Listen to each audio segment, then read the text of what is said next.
Alright, hi everyone, this is Han. I'm from Sony Malaysia. As you can see, I'm in the Sony store, the Curve right now. So in this video, today we're focusing on A7 Mark II and A6500 because recently we've been receiving a lot of questions in regard to these two cameras and which one is better. So as you know that A7 Mark II is a full frame sensor, A6500 is an APS-C sensor. So people asking, who are they for? So I'm here to assist you today in regarding to these two cameras. Okay, so if you're looking for more into photography purposes, I will suggest you for A7 Mark II. And then if you're looking for more into videography purposes, and you go into A6500. Actually, both of these cameras take good photo and video, but they are the one have a stronger end and the one has a different ends.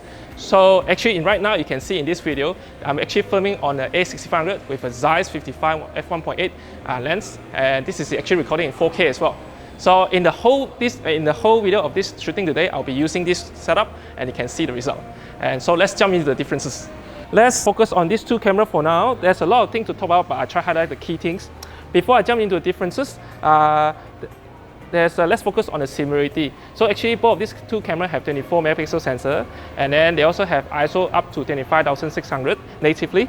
And then they also they have a built-in in-body 5-axis image stabilizations. So this is actually good for actually to counteracting your hands movement, because sometimes when you try to take a photo, it reducing the chance of getting a blurry image because caused by the handshakes.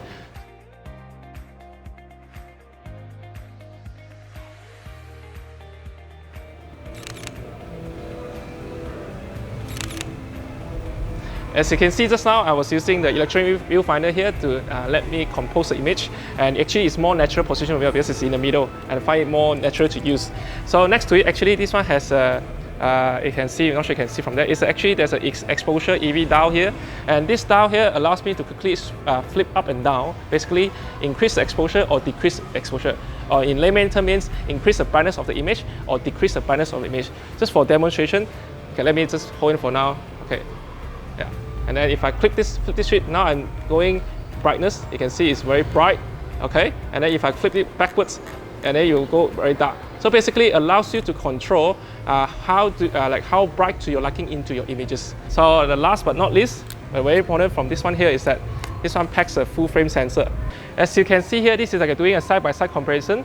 On my left-hand side here is the A6500 with the APS-C sensor, and on my right-hand side is the A7 Mark II with the full frame sensor.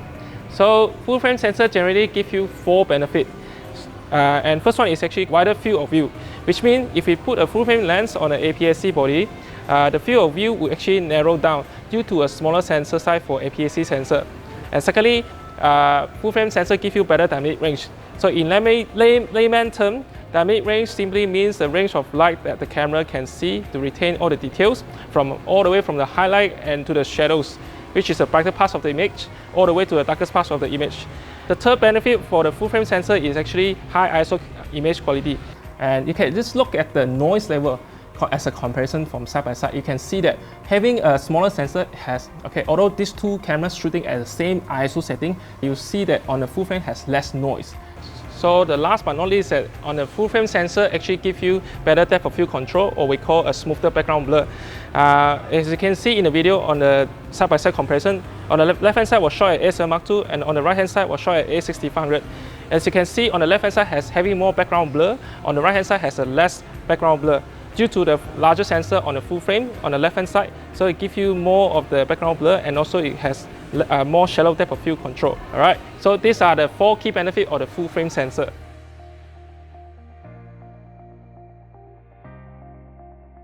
The reason why I say this is actually good for video, first thing first, this one can shoot 4K internally, and it actually record in Super 35mm format.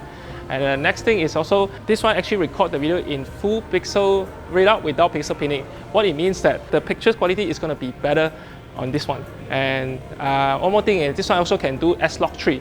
S-Log3 and S-Log2 different is mainly S-Log3 can take much more dynamic range compared to S-Log2, and then it allows you to do more of the color grading, and then also adjust the exposure in post-production for your video purposes. So normally if you take a video, that's how much light you can see there's a certain range of light can see from the video. So in order to capture more data, you have to shoot in S-Log, and then that's where you can do more editing in the post-productions.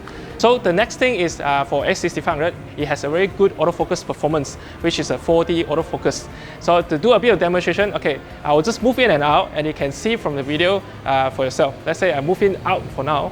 You can see it's quickly tracked to the background all the way. And then if I move it in again, and it will track me again, you can see how far it comes from one end to another. Okay, just do one more time. And come in.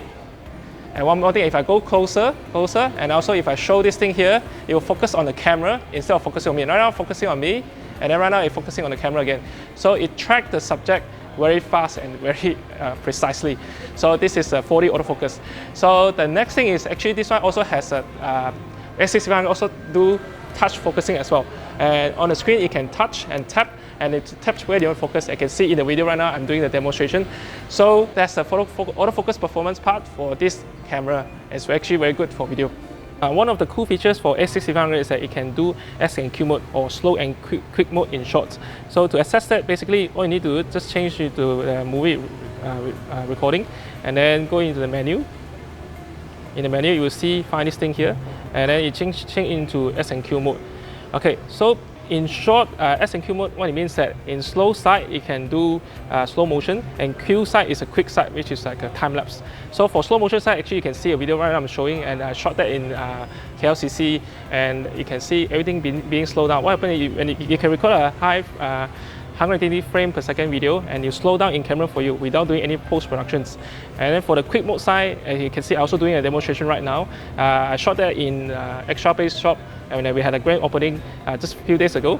So you can see everything moving very fast. That's like a time-lapse photo, but in a video. So everything done in camera without doing any more post-productions. So how cool is that? So there you have it. That's why I recommend A6500. It's good for videography purposes. And if you're looking for photography purposes, go into A7 Mark II, thanks to a full frame sensor inside. So in Sony Malaysia, actually we have all sort of workshop and events. So if you're interested to find out more, please log on to our Sony Malaysia website and to find out more information from there. And also, thanks again. I'm Han from Sony Malaysia. Thanks for watching this video. So if you want to find out more information, you can also come into this store. This is Sony Store The Curve. I also have a Sony store in KLCC as well. Thank you again, and I will see you soon.